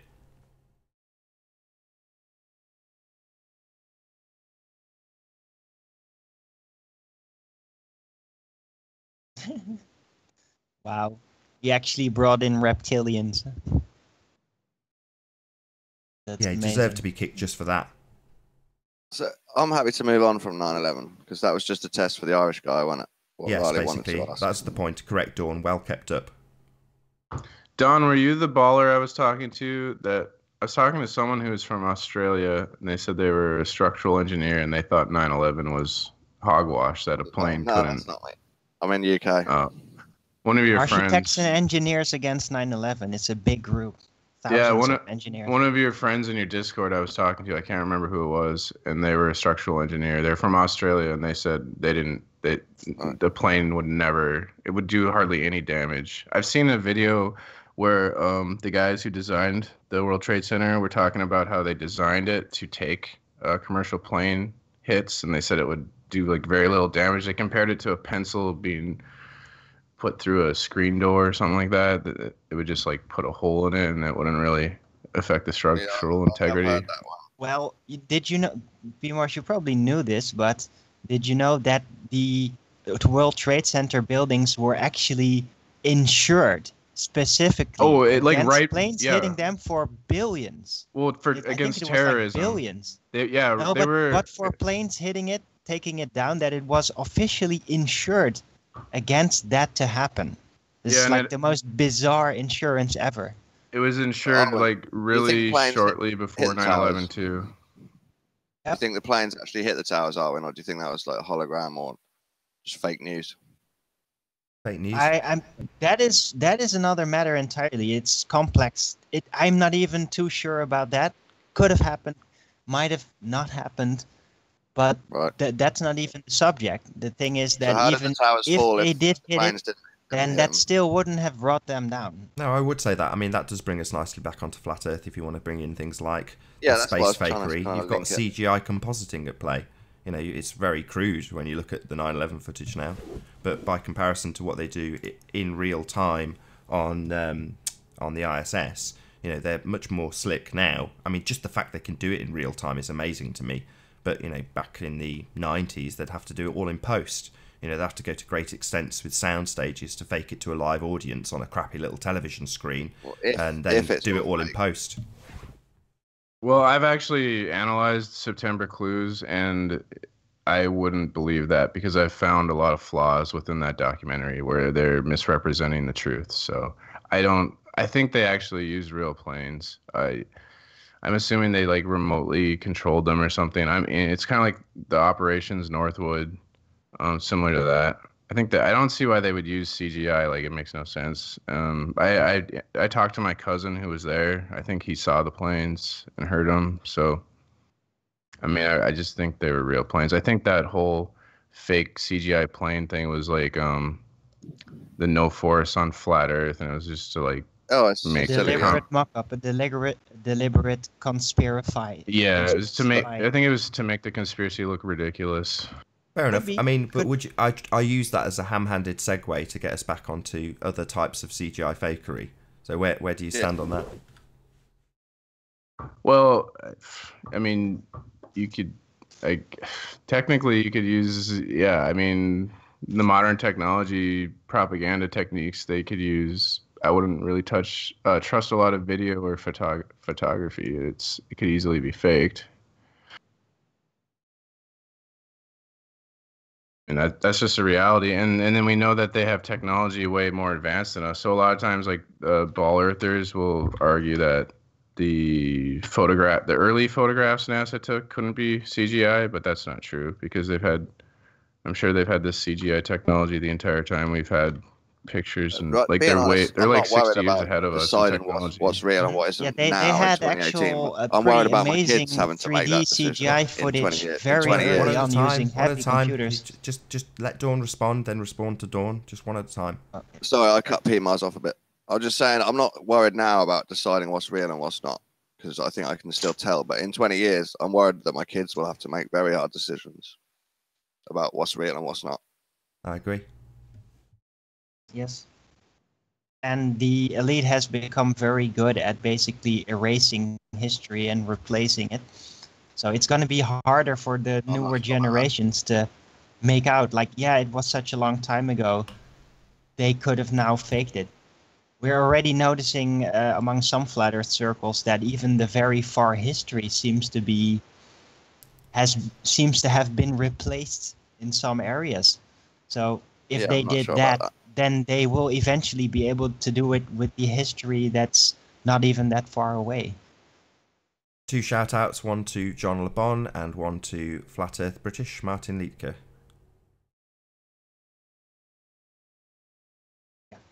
Yeah, Martin Liedtke has amazing work in the history department.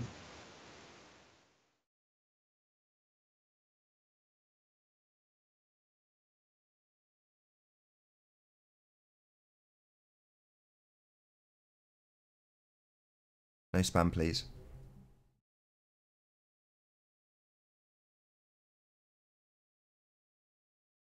Mark Taylor says, can't the wizard go back in time and see what happened on 9/11?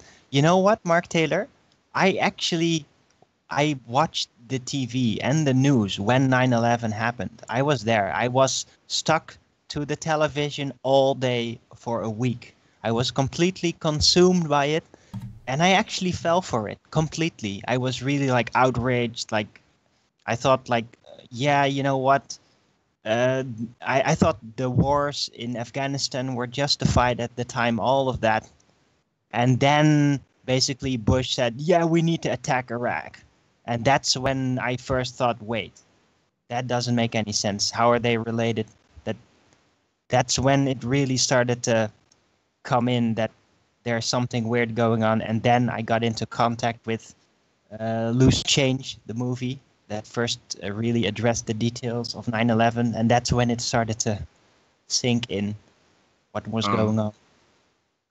Yeah, I was like really freaked out on 9/11, and then like they attacked the Pentagon, and I'm watching this live, and I'm just thinking, wow, is our whole country all under over attack? The TV everywhere.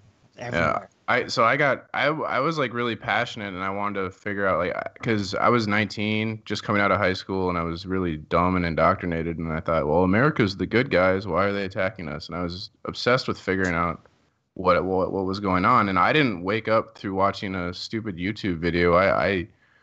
You just look at I just looked at the official story they gave us, and it's totally illogical. They're telling me that Osama bin Laden attacked us because our military is in Islamic countries, but then his strategy of attacking us just gave us an excuse to have more military in their countries. So obviously he's a bad strategist or something, or an idiot, or he's working for us.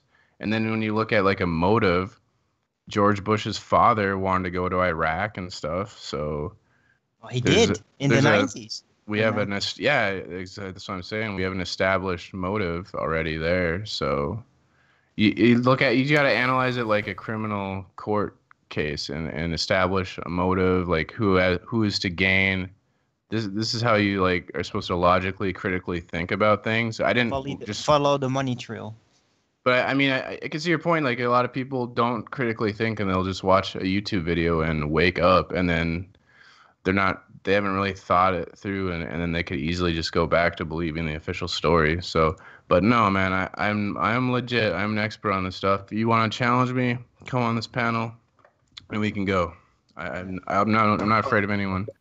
By the way, in 2001, YouTube wasn't that extensive. There was the biggest thing that was still out there was Google Video, which has been taken down for several years now. And YouTube was still very small time back then. Yep. I was around at the beginning of YouTube, and when it was small time, it was way better, and now it's just full of people trying to get rich who don't really care about the truth. Hit that super chat. Cocaine. I feel that Flat Earth has ruined like real conspiracies looking into things like 9/11. So that's why I can't really have the conversation with you guys, because we've divided ourselves.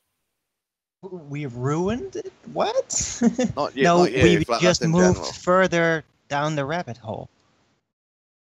So we have approximately half an hour left on this live stream. I hope you're enjoying the debate thus far. Slightly 9/11 heavy episode for some reason. Don't really know why, but nonetheless, if you are enjoying this stream, be sure to share the stream, as it does increase the live audience, of course, and this in turn increases the chances of a more diverse panel, and in this instance, a more diverse conversation. Hopefully we can get it back on Flat Earth related subjects shortly.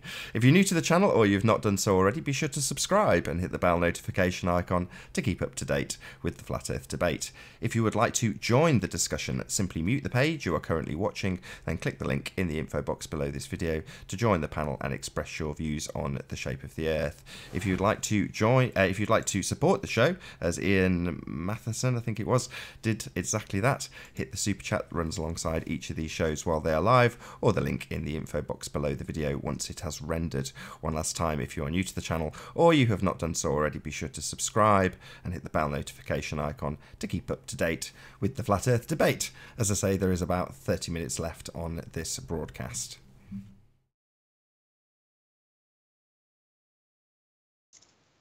Lovely link there. Thank you very much. Yeah, so with 9/11, I'm kind of in the middle, like, as Mars was calling my friends in Discord. So I don't really agree with all of them on 9/11, but I don't agree with you guys much either. So I'm stuck in the middle on 9/11. What do you not agree about? I'm just not willing to fight on your side against the official story because of other things you guys have said in the past. I'm a bit sad about that. That's not very logical. Why would you not agree because of some other subject? That's extremely biased. I can try and explain it, because talking about flat Earth and holograms and simulation sky and all this stuff, it kind of ruins your credibility to talk about logical truth. No, it doesn't.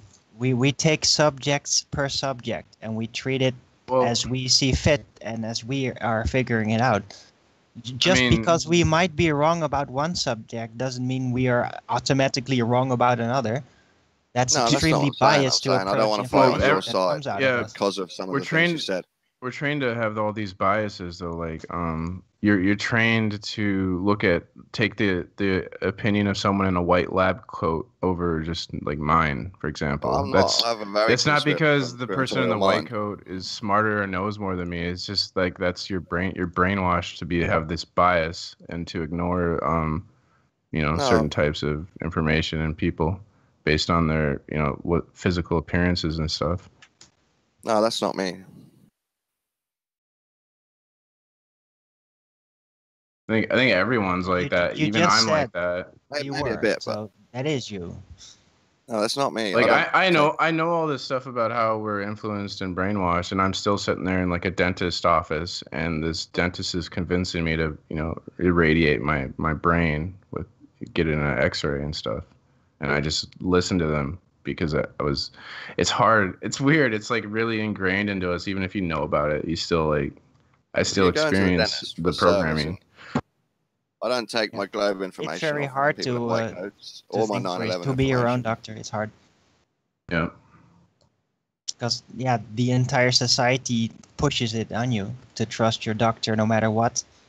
And my mother did, and it killed her. Yeah, like my dad, he got the flu shot because he trusted the doc. Like he's not going to listen to his ignorant son, right? He's going to listen to the doctor. The doctor loves them. And it's very hard, it's very painful, very disconcerting to give in to the insight that that part of society that civilization rests upon so seemingly might actually be completely wrong and evil. So the civilization doesn't rest upon globe science, does it? Is that what you're saying? No, it does. And Western civilization definitely does rest upon that doctors are there for our health the doctor thing, to improve our lives. Well, practice shows more and more that most doctors seem to be moving more towards being drug pushers. Oh yeah, I agree on this as well. On that one sentence that you just said. It's all like allopathic medicine. It's all about symptoms. But we still need them if we're sitting at home ill. Moving around the symptoms instead of using a holistic approach, which actually has an end result in mind that is beneficial, that is good, that is stabilized. They just keep on moving the symptoms. So if you've got a daughter and she's got chicken pox and the flu and she's really ill, would you take her to a doctor or a shaman in the woods? I'd try to learn about what she is dealing with, and then figuring it out myself, and then seeing what source would be best to approach for that. By following doctor's advice. But there are people that are well versed in alternative medicine and holistic approach in medicine, and I would definitely approach them first. But these days, I wouldn't even do that. I just do my own research. I've learned enough to trust myself to be my own doctor, and it's working out really well. So how would you treat your child with chickenpox off your own back, your own knowledge? Sorry? If your child had chickenpox, how would you treat that just off your own knowledge, being a doctor yourself? Well, from chickenpox, chickenpox is a very typical common disease that's not that threatening. The best thing to basically do is let them get it, prevent them from scratching the things,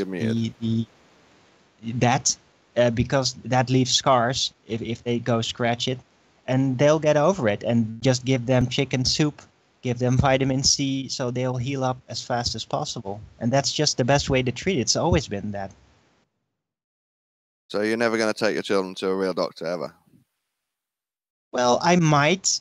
Take them to a doctor if they like. I might report to a doctor like, hey, my daughter would have chickenpox, just to register it, because once you get it, you don't get it anymore. So it's good to actually officially register it somehow.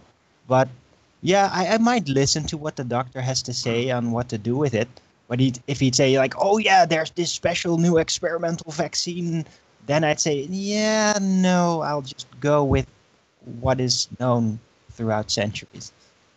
Yeah, I trust that a lot more than new medical experimental things. modern medicine is really good, like if you're in a car crash or something like that, if you're like seriously injured. But in terms of like holistic overall health, it's absolute garbage. All right. Right. Well, surgery is still a good thing, like in accidents, and I'm convinced that for all its flaws in the medical system, emergency surgery is still very important. If you want to save people that have been shot up or have been in a severe car crash, then of course you'll need a good surgeon to stitch it back together, as it were. That's critical. Like without that, where would you be? But when it is concerned to like metabolism and long-term health things and chronic diseases, no, I would definitely not go to the allopathic doctor at first for that. Maybe hear out his opinion, but no, there are much better sources for that. That's how I would do it.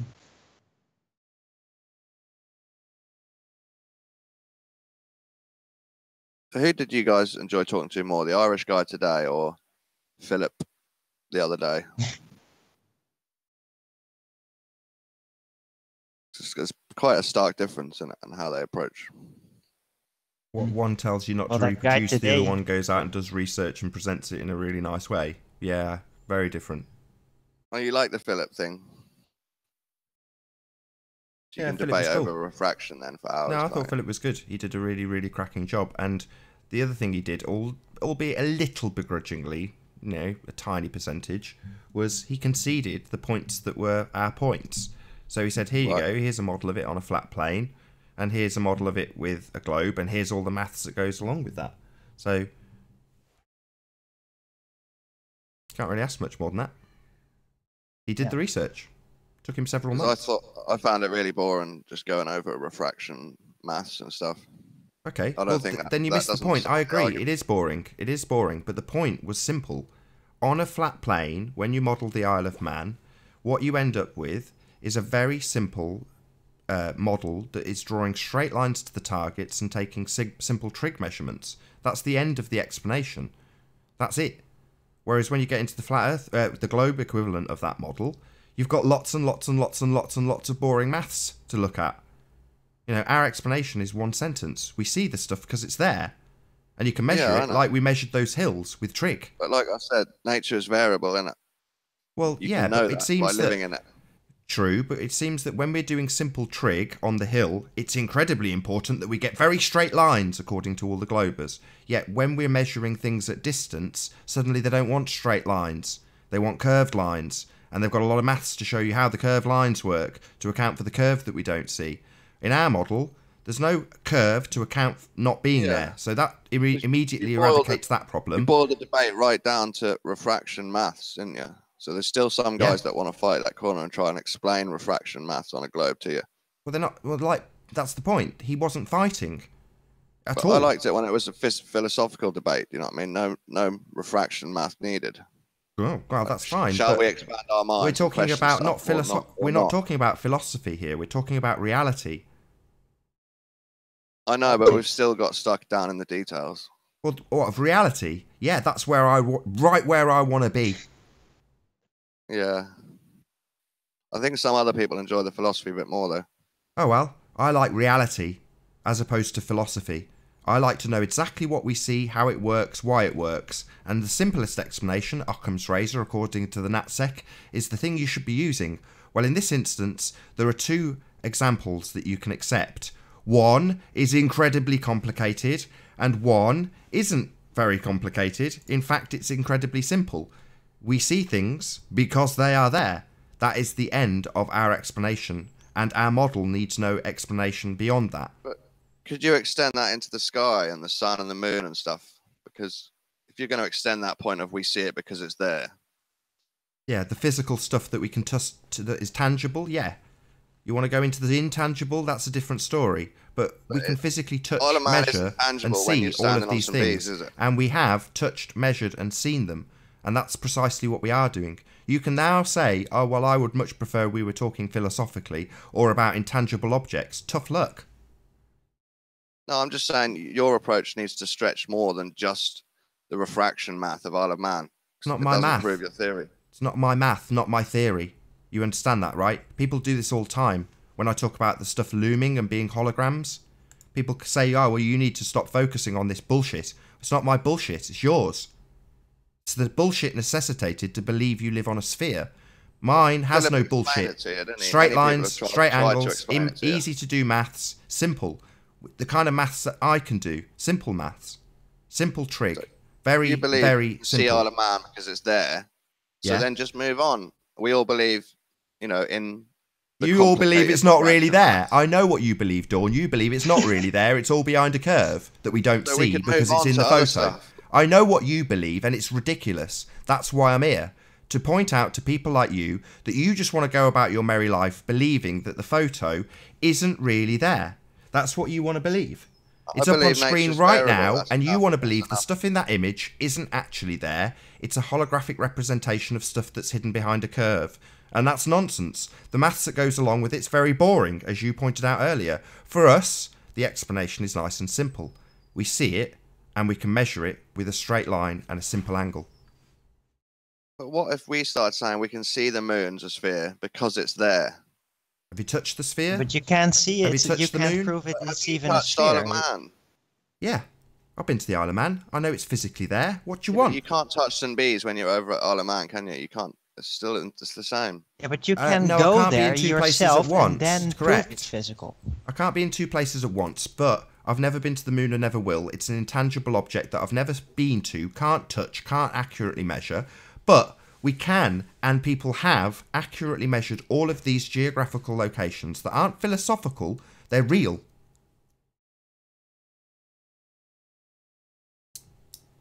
Things are more reliable as proof when you can actually touch them yourself in person. But the observations of Isle of Man, it's not like that, is it? Yeah, it is exactly like that. It's a real thing that's just had a photo of it taken and stuff's in the photo. For you guys, the stuff isn't really where it is. None of the stuff is actually where it's physically located. It's all in a different location, even though it's not. And you account for it not being in that location with a load of complicated maths. Well, that's up to you. You can accept that. Or you can accept the simple fact that we do see it, it is there, and we can measure it simplistically. Those are our facts. Not, you don't have to like them. But Occam's razor's on our side.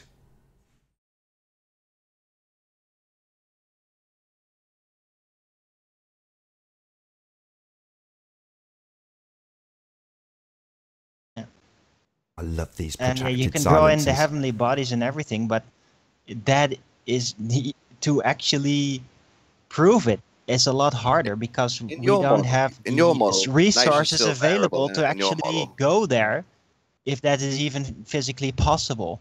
So that's going to stay distant theory.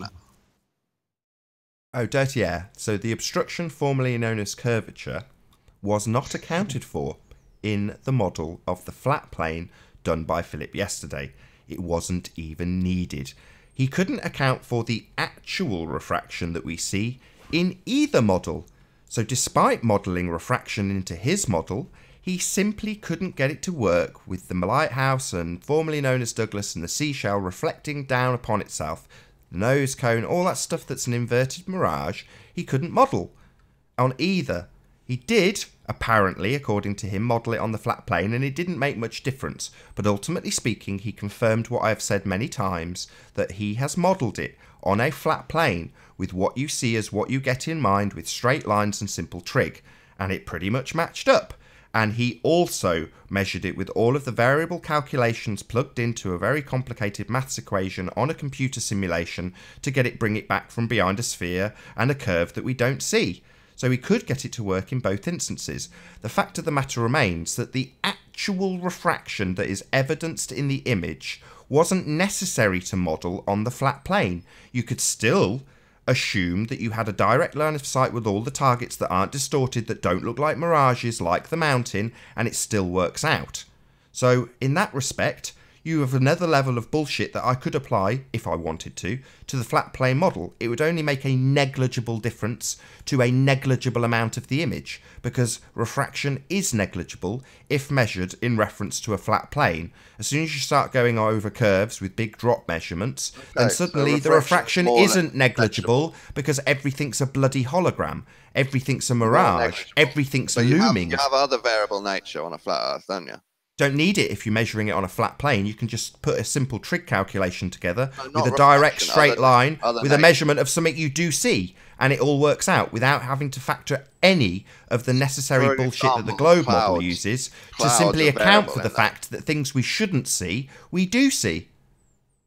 Many different shapes of clouds. They move I might around. give up on this broadcast, Dawn, soon, because no offence to you, mate. You're trying to get your arguments across, but every time I talk, right, I have to constantly pepper the mute button because I'm being constantly muted. So you're getting to say what you say, but a sniper's joining just to shut me up while I point out over and over again that you're... Yeah, see, Porn Bomber just joining to mute me. It's just, yeah, I'm going to give up on this broadcast soon. I'm tired of it.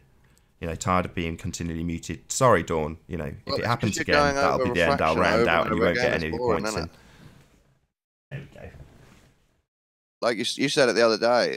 Yeah, I'll just mute you, Dawn. Maybe round out this broadcast with Arwin. I'll give up on the hangout because, you know, why I should be continually muted and Dawn gets to continually waffle his nonsense shite about his model that needs loads of refraction that he finds really boring.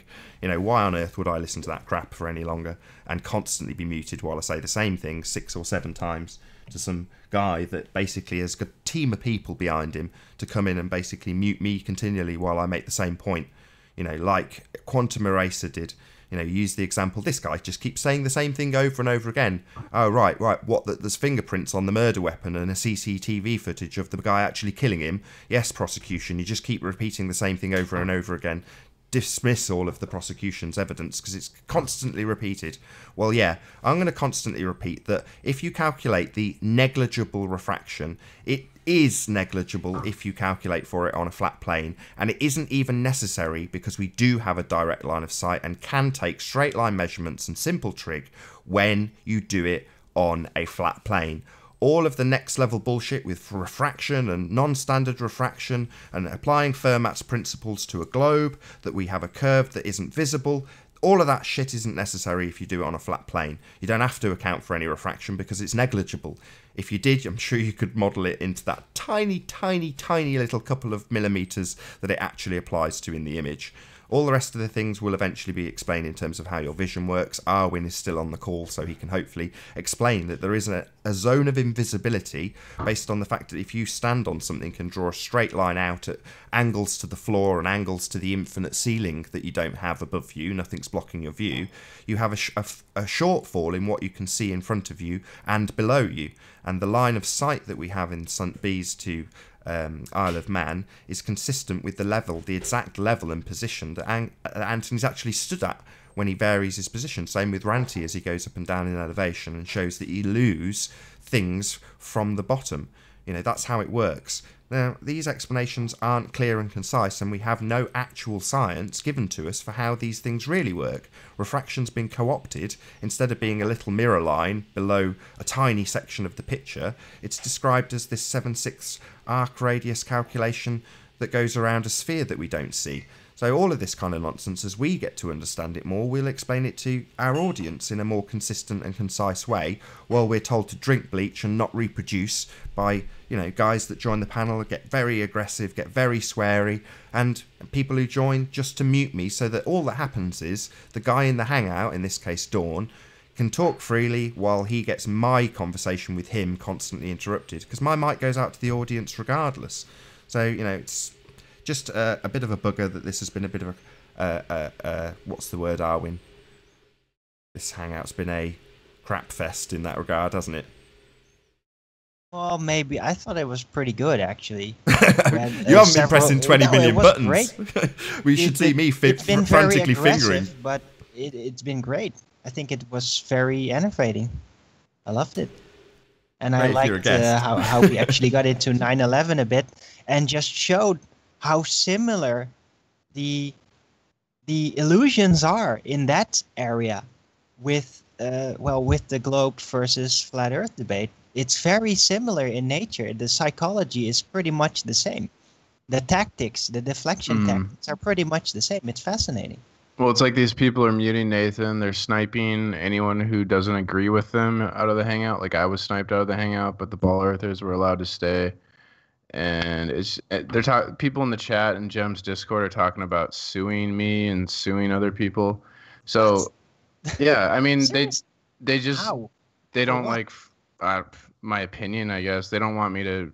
I think they don't like free speech is the deal. They want to ban everyone who has a different opinion than the Gems Discord. They just hate free speech. They want an echo chamber. I don't understand it. Like they should join the social justice warrior movement then. Should go to like Soviet Russia or something. I don't know. Yeah, of North Korea.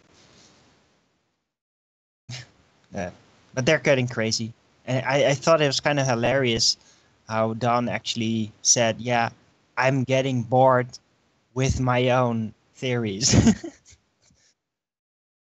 Just hilarious. Like, yeah, well, these people who join to just to dox and to mute, it's like that's the open part of the hangout. That's the part that anyone can join, and it's the only person that suffers is someone like Dawn, assuming he's just some regular Joe that wants to ask a few questions and express his views, which is exactly what this platform offers. But, you know, after about an hour and 10 minutes of constantly having to flick between my screensaver photos and the Hangout and constantly flick back and forth on the mute button, you just think, what? This is too much effort. I'd rather just have a civilised conversation with you and P. Mars for the last 10 minutes. You know, I can just shut the Hangout down and say, okay, it's unfortunate, but this isn't going to be public for the last 10 minutes of the show because, you know, we've got arseholes that don't want free speech, as P. Mars puts it. Okay, now Downthreader is saying, it's not my theory, it's not my math.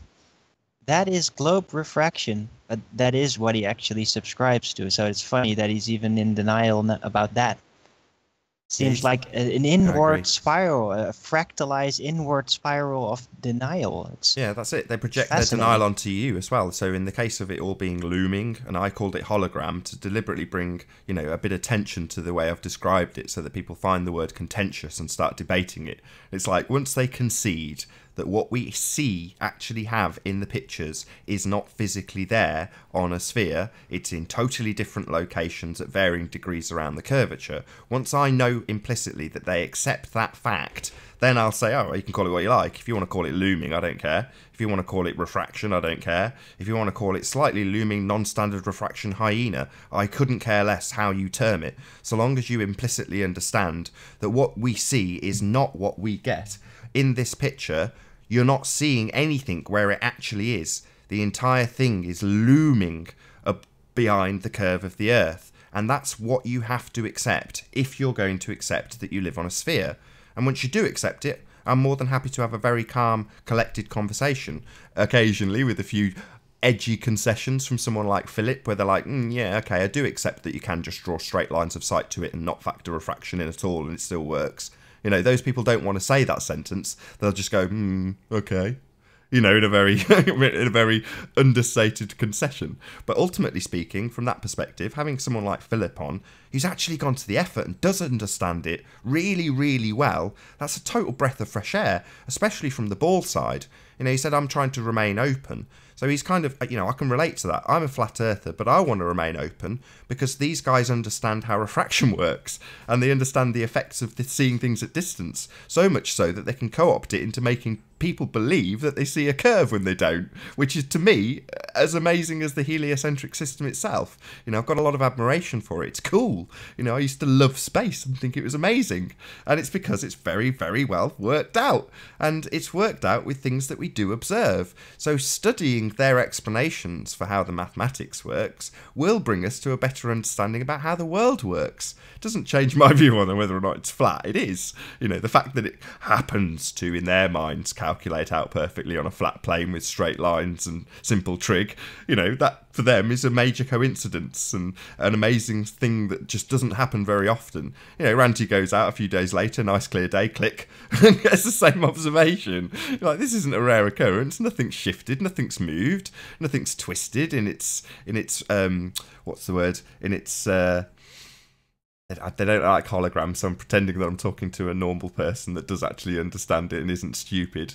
You know, what do they call it? They call it a mirage. That's the word. I was getting there slowly. So yeah, if you actually accept and understand that it is a mirage on a globe, then you've got to explain why it's in perfect proportion, why there's no distortion, why it doesn't twist left and right as you spin the camera left and right through the image. Why is none of it changing in its location? Why is none of it distorted? Why is it so perfect that the globe heads can do a mathematical equation and account for it almost perfectly if it's a very rare event? Why would they have the maths down so pegged? It doesn't make any sense. Well, they have, because they need to co-opt what we see at distance into believing that we live on a sphere, because that's the basic standard narrative. So these people are going to have it worked out carefully, and it will bring us to a better understanding about how the world really works, and that's where we're getting with this. That's the bit I want. So I'm only interested in the facts, you know, getting it as close to possible as to the real details of what we see and observe. Same way when we measure St. Bees, you know, I want it to be really accurate because I want to know how it really works, not because I want to disprove Rumpus. If he wants to believe it's a globe because he's got the maths that tell him that a flat image of a flat representation of a flat plane just happens to be something that's a rare occurrence that happens on a sphere, then, you know, more power to you. You know, Occam's razor, open your vein with it, mate. You know, good for you. Suspension of disbelief. Exactly. Like in a movie theatre when you see Superman flying around the sphere, you know, you understand that you're not going to get that point of view because you're not Superman, but you ultimately are only suspending half of the belief that you really actually have. Your suspension of disbelief isn't for Superman flying around the globe. It's for the entire image on screen. These people in the chat are convinced that I'm like on a sock account in Jim's Discord spying on them. But hey, I'll tell you guys the truth. There's people in your Discord that sympathize with me and rat on you guys to me. So there you go. Ooh, you got a spy network? Yeah, I get that too. Not really. Like, I think people just hear me talking about freedom and they can see my passion and they're on my side, and then they see that Jim and those crew are a bunch of, you know, bigots and Nazis. So they'll tell me information. I don't even ask for it. Interesting. I'm glad that at least some globe believers are waking up to. They're not all bad, you know. No, but I mean, I'm glad that some of you guys are starting to wake up to just common decency and noticing that the other counterparts are just going too far and are starting to behave really, really badly, and that you shouldn't go there. I'm just glad that that's happening. It's good. And with that, I'm going to say first and foremost, a huge, massive, enormous thank you to all of the audience for tuning in and hopefully for sharing this show. And also a massive thank you to all of the debating panel for making this debate possible. If you've not done so already, be sure to like, comment, share and subscribe. I've been Nathan Oakley and I will see you all in the next video.